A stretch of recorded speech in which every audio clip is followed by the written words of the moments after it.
Jesus taught with authority. He taught about the heart.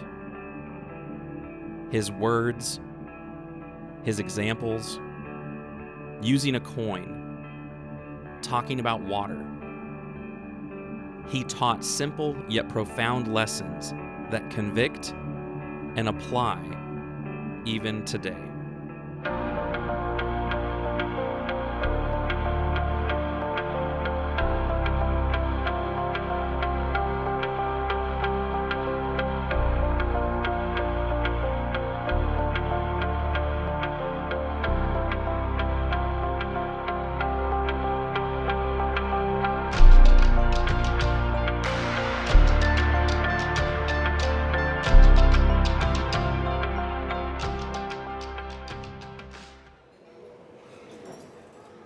One of the things that really gets me excited when we talk about the life of Jesus is the teaching that he did.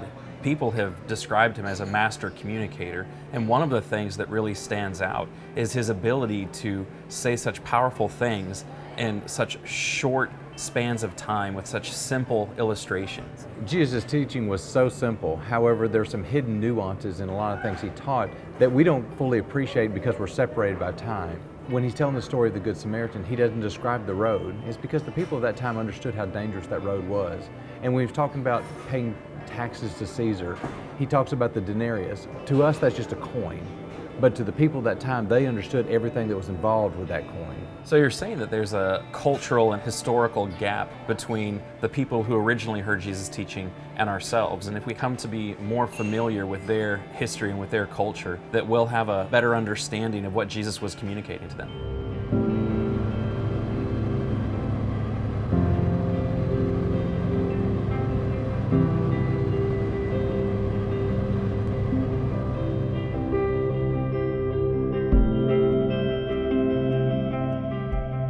We are at the Church of the Beatitudes, which is on the northern side of the Sea of Galilee. It's built on top of a site that was established in the 4th century. And I wanted to bring you up here because this is the possible location of one of the most famous sermons that Jesus ever spoke. In Matthew 5, verses 1, it says, "Seeing the crowds, he went up on the mountain, and when he sat down, his disciples came to him." And of course, we know this as the beginning of the Sermon on the Mount. Now, whether it happened exactly here or somewhere near here, the geography of the area fits the description in the Bible very closely. It has fantastic gardens. As soon as you walk up, you're just greeted by these flowering bushes and trees and shade, and the rest of the hillside doesn't have that. So to walk up to such an incredibly beautiful place is special. This area would have been very important for Jesus. Not only did he live here, but there's a strategic importance as well. The Via Maris ran from Egypt all the way up to Mesopotamia. And so anybody traveling through this area would have listened to the teaching of Jesus or heard some of the stories about some of the things he did and would have been able to carry the news of that throughout the world. Jesus' Sermon on the Mount, Matthew takes up 3 chapters to cover that, Matthew 5, 6, and 7. Luke also takes up quite a bit at the beginning of his gospel. And there are a lot of people that have talked about what that sermon meant. There's some people that view Jesus just as a political revolutionary. There's some people that see him as just a good moral teacher like Aesop and his fables.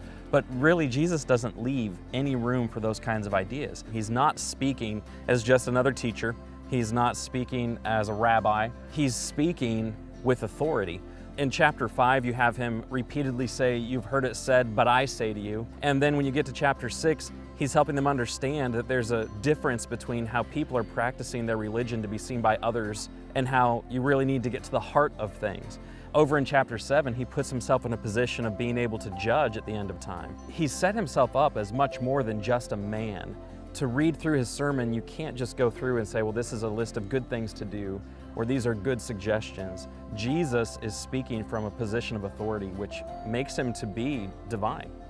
All the way through the Sermon on the Mount, he's trying to explain what it looks like when people belong to his kingdom, this spiritual kingdom, starting with the Beatitudes, what it means to pray, making sure you do things with your focus on heaven and not trying to please men, the golden rule, which almost everyone is familiar with, and then he closes it with a 3-part invitation, and that last part is where he's challenging people to think about what they're building their lives on. Are they going to build their lives on anything other than God, which is like building your house on sand? Or are you going to build your life and your house on the authority of Jesus and his teaching as the Son of God. And if you do that, you're like someone who builds your house on a rock that's going to be able to weather whatever kind of storm life may throw at you. I would have loved to have been in the audience. When he got through, they were amazed at his authority. To think about being at the top of the mountain from Jesus' perspective and looking down and seeing all these people that were so spiritually hungry finally being fed is just overwhelming. And the fact that we're able to sit at his feet today and experience the exact same thing, no matter where we may be sitting or no matter where we may live, we can experience the exact same teaching. At the very end of the Sermon on the Mount, it says that he left the mount and he went down to Capernaum. And if you look over my shoulder, you can actually see Capernaum just down the hill from where we are. It's a wonderful illustration of what we read in the Bible. We know Jesus did a lot of teaching on the northern side of the Sea of Galilee. There's that triangle up here on the north between three cities where he did 80% of his ministry. Now, where would we go from here to see some of those places? Well, we want to go down to the Cove of the Sower. This is where he pushed off into the water just a little ways so he could speak to the people on the hillside. Well, I think this is right. You can correct me. You have never led a tour group down to the Cove of the Sower. No. And why is that? It's almost impossible to get to. Okay, so it was amazing to go to. It was a lot of work. It was worth the work. But the average person coming to Israel is not going to make that stop. No, from the place that we found to park that we could access it, it was probably 45 minutes hike. Over rocks. It was very difficult to get there.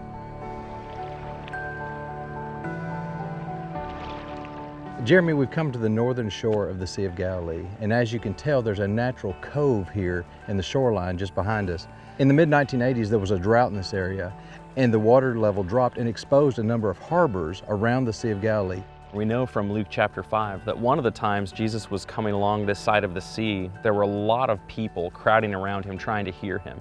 And when he got to some spot around here, he got into a boat with Peter and pushed back from the shore and spoke up to the people that were still on the land. Now, standing here in this cove, you can turn around and see it forms kind of a natural amphitheater. And it's really easy to imagine Jesus, this is his stage as he turns and faces the people and speaks up to them. Many people have questioned whether or not Jesus could actually be heard by a large group of people if he's a few feet off the shoreline. Let's do an experiment. Let me go up the hill a little ways, and when I get up there, I want you to read the parable of the sower in a natural but loud speaking voice, and let me see if I can hear it. Sounds good.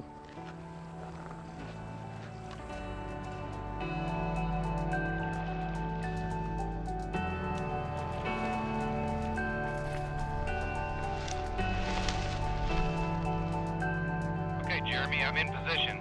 Go ahead and read that passage and let me see if I can hear you. All right, I'm going to read from Matthew 13. That same day, Jesus went out of the house and sat beside the sea, and great crowds gathered about him, so that he got into a boat and sat down. The instant he started talking, I thought for a second he was still using the intercom. I could hear him perfectly. No doubt if I was twice as far away, I could have heard him easily. And the whole crowd stood on the beach, and he told them many things in parables, saying, A sower went out to sow, and as he sowed, some seeds fell along the path, and the birds came and devoured them. Other seeds fell on rocky ground, where they did not have much soil, and immediately they sprang up, since they had no depth of soil. But when the sun rose, they were scorched, and since they had no root, they withered away. Other seeds fell among thorns, and the thorns grew up and choked them. Other seeds fell on good soil, and produced grain, some 100-fold, some 60, some 30. He who has ears, let him hear. The parable of the sower really marked the beginning of Jesus using parables in his ministry. That one really paved the way. And you finally get to the end of the parable and Jesus has this invitation, he who has ears to hear, let him hear. Explaining even to his disciples afterwards, who didn't get the parable, that we need to make sure that we're paying attention and allowing Jesus to teach us what he wants to teach us, and that we're going to hear and allow his word to go deep into our lives.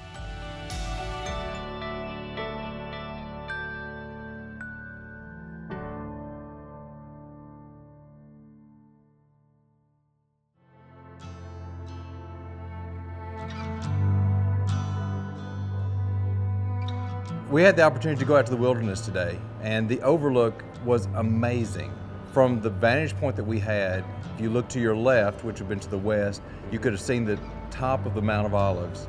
And if you look to the right, you'd been able to see Jericho all the way down.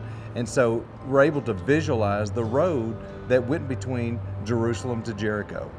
It's hard to put into words what the vista looked like. There are times where Barry wants to take me someplace where he hasn't been before, and this was one of those places. So when you get to the top of a hill and you hear Barry catch his breath, you know you've found something really special.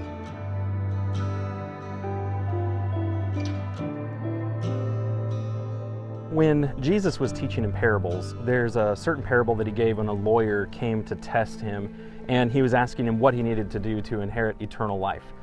Jesus asks him, well, how do you understand the law? And he answers with, well, love the Lord your God with all your heart, soul, mind, and strength. And the second law, which is like it, is to love your neighbor as yourself. And Jesus says, you've answered correctly. The lawyer says, I've done all of those things. And then the lawyer was seeking to justify himself and asked him another question. Who is my neighbor? Trying to prove that he's good and righteous. He answers that question by telling the people a story. A man was going down from Jerusalem to Jericho, and he fell among robbers who stripped him and beat him and departed, leaving him half dead. We're on a road between Jerusalem and Jericho. Jerusalem sits about 8 miles to our west here, and you can see it up on the ridge. Jericho sits behind us about 6 or 7 miles. And I want you to look at this road in this area. It's desolate. Totally desolate. I think it's interesting that Jesus doesn't describe the road at all. The people at that time knew about this road. They knew how dangerous it was.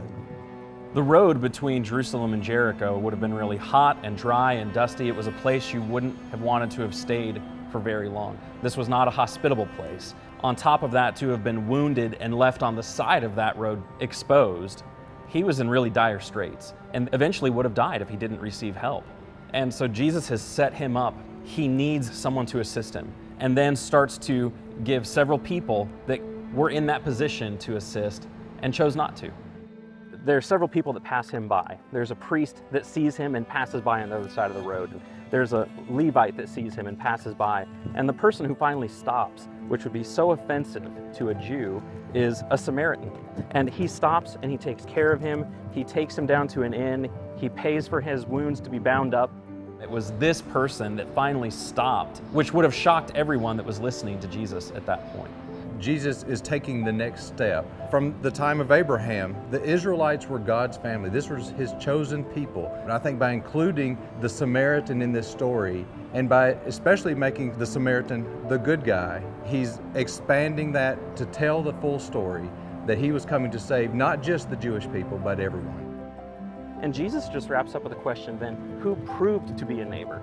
Making the point that loving your neighbor has nothing to do with proximity, but opportunity to do good to somebody who's in need.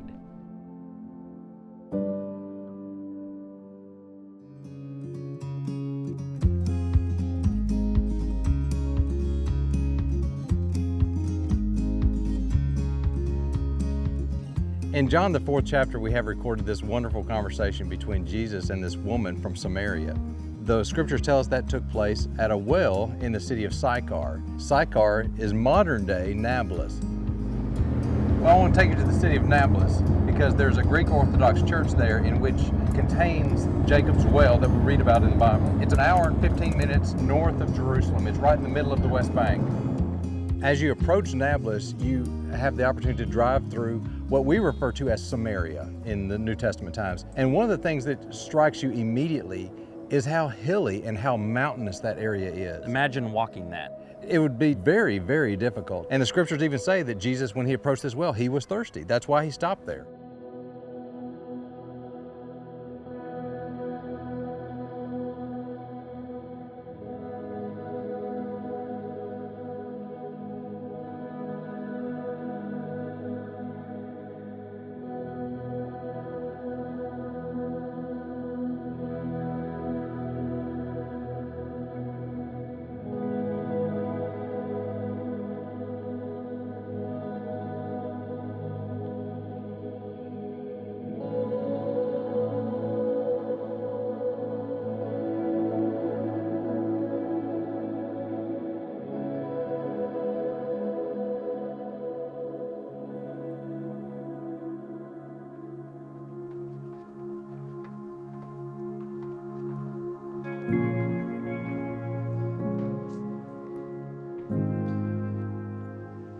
wanted to bring you here and show you this because there is very, very good historical evidence to show that this is the actual hole in the ground that was dug by Jacob and his men over 3,500 years ago. We're not able to say that very often. No, we're not. But the historical evidence here is very, very strong. The fact that you had a well of that nature, that depth, through that type of ground, it makes sense that they'd be able to keep track of that over such a long period of time. So if that was the well Jacob dug, this is the same location where Jesus had this conversation with the Samaritan woman. Let me read a couple of verses here from John, the 4th chapter. So he came to a town of Samaria called Sychar, near the field that Jacob had given to his son Joseph. Jacob's well was there. So Jesus, wearied as he was from his journey, was sitting beside the well, and it was about the 6th hour. To have Jesus in Samaria in the first place and to initiate this conversation with a Samaritan woman is pretty significant. The woman went into logistics. How on earth are you going to get any water? The well is really deep.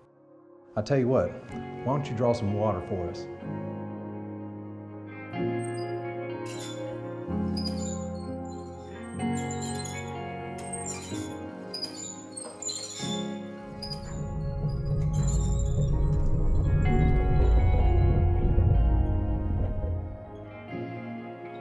Very good. Okay, Jeremy, there's one other thing I want you to do for me. I want you to dip a cup of this water and pour it down the well. And I want you to be real quiet. I want you to listen so you can see how deep it is.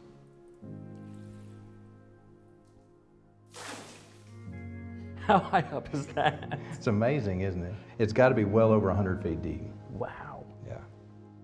There are nuances to the story about the depth of the well that we would just gloss over. Well, of course, a well is deep. So going to that place and playing with the water really highlighted a seemingly insignificant line in this interaction between Jesus and the Samaritan woman. And there are things like that all through the Bible. And they emphasize these were real people and real places, and even those small details are important and connect us to reality. Jesus stops and interacts with a Samaritan, but not just any Samaritan. He interacts with a woman, which is culturally not normal, and he interacts with a woman of disreputable character. I mean, she's had multiple husbands. He's never met her before, but he understands what her character has been. And he has this long verbal exchange with her, and at the conclusion of it, he's able to talk to her about who the Messiah is and how to worship God. What Jesus was trying to get to as he interacted with this woman was to make the connection that he was providing living water to her. And they go back and forth with this dialogue. The topic changes quickly over the course of a very short conversation, but Jesus is moving it to a very important point. There are a couple of passages at the end of that exchange where the woman said to him, "I know that Messiah is coming, he who is called Christ. When he comes, he will tell us all things." And Jesus said to her, "I who speak to you am he." And so Jesus reveals to this Samaritan woman that he's the long-awaited Messiah. And she runs into town and tells everybody what she's experienced. They all come out, and he spends a couple of days there and helps this entire town come to realize who he is. So many biblical events happened right here. There's just so many layers of history to this one spot.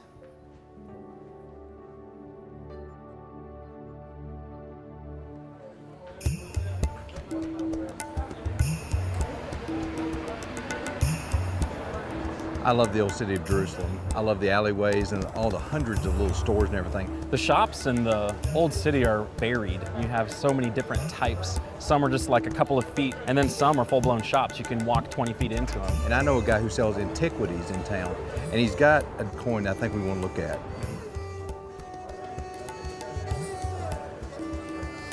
Hello. Jeremy, earlier today you had asked me about a denarius. I did. So I want to introduce you to Zach. Nice to meet you. He's got a store here in the old city. He has a denarius. You're talking about the tribute penny when Jesus said, "Show me dinar"? Yes. That's exactly right. Yes, because this is a specific dinar that was used by Caesar Tiberius. Please. There it is. Heel. Oh, look at the impression on that. That's a beautiful coin. The coin itself was not that large, probably about the size of a dime. just a little bit bigger than a button on a shirt. The one he had was very well maintained. It still had a beautiful shine to it, and the relief on both sides was still remarkable.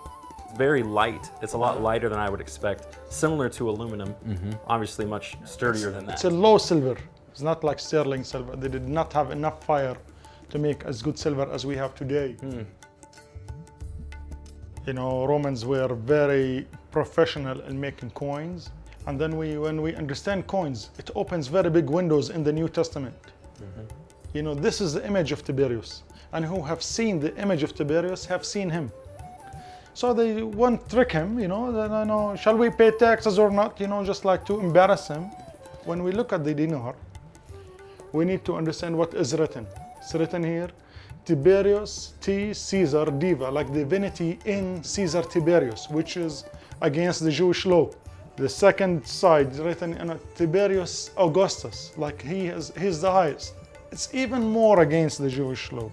But what's more shocking is his nickname. You can see here his nickname is Pontiff Maxime, like the highest priest.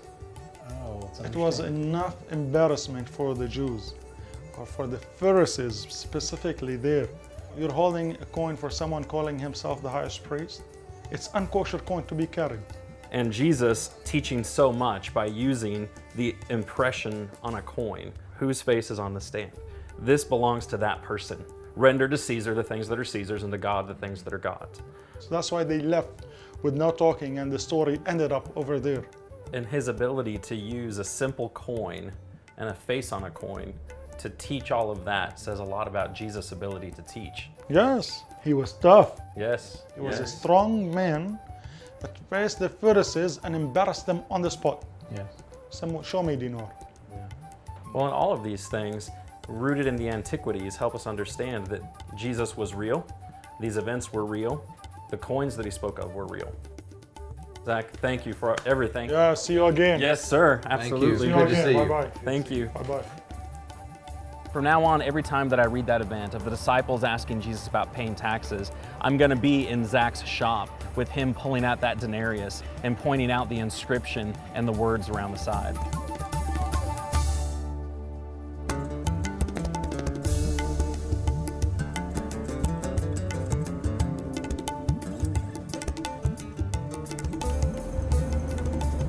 We've been talking about Jesus and the teaching that he did in the Galilee area. We know that he spent a lot of time around Capernaum and on the north side of the Sea of Galilee, but we also read about him going to a place called the Decapolis. Is there anywhere that we can go that would show us what that looks like? Well, the Decapolis was 10 cities that were of Greek and Roman heritage, and most of them were located on the eastern side of the Jordan River. However, there was one city that was located on the western side. That's the city of Decapolis. That is also the same site of the Old Testament city of Beit Shean. Is Beit Shean similar to some of the other villages and towns that we've visited so far, like Capernaum? No, it's not, and I think that's one of the reasons why I think it's important for us to go. This was a Roman city during the time of Jesus, and it had a totally different look than a Jewish village.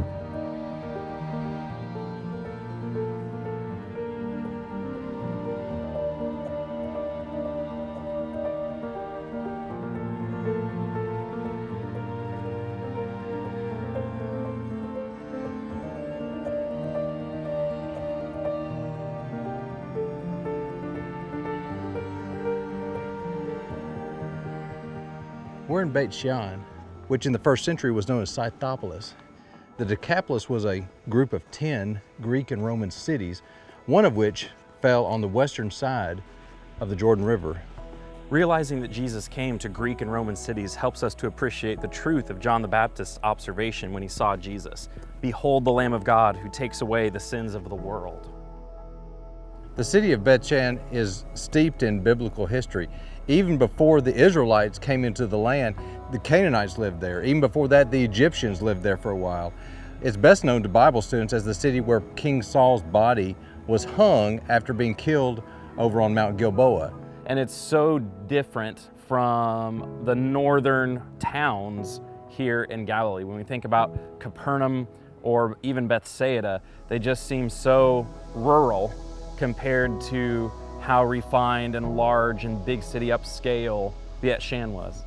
Most of the cities that Jesus taught in around the Sea of Galilee were nothing more than really than villages. A few hundred people Decapolis would have been a community of several thousand. This was a Roman city with a cardo running north and south, with theaters, with bathhouses, with thousands of different people that lived there. Usually when I think about Jesus going into a village or going into a town and teaching and preaching, he's preaching and teaching in a Jewish synagogue. And so it's actually kind of jarring, is the word that I would use, to think about Jesus and his Galilean apostles going into such an industrialized metropolitan place, and how much these men would have stood out when they went in. That just leaves such an impression on me. We read about a number of situations in the scriptures in which Jesus came into a town and immediately the people flocked to him. My impression of when he walked into a place like Beit Shean, he would be at some level an unknown. They wouldn't know who he is until he started teaching. All through Jesus' life, there are these little snippets that hint at the fact that he is a universal Savior. When his cousin John the Baptist in John chapter 1 encounters him and acknowledges, "This is the Lamb of God who takes away the sins of the world," that meant everybody. These little snippets where he passes through a Greek or Roman town of the Decapolis really highlight that truth. From the age of 12 years old, Jesus impressed people and made them marvel at his ability to teach and to communicate such profound truths about God in such simple ways. People were amazed with his authority and his conviction. Now, the Hebrew writer gives us a unique perspective looking back on Jesus' ability to teach, when he said, "Long ago, at many times and in many ways, God spoke to our fathers by the prophets. But in these last days, he has spoken to us by his Son, whom he appointed the heir of all things, through whom also he created the world.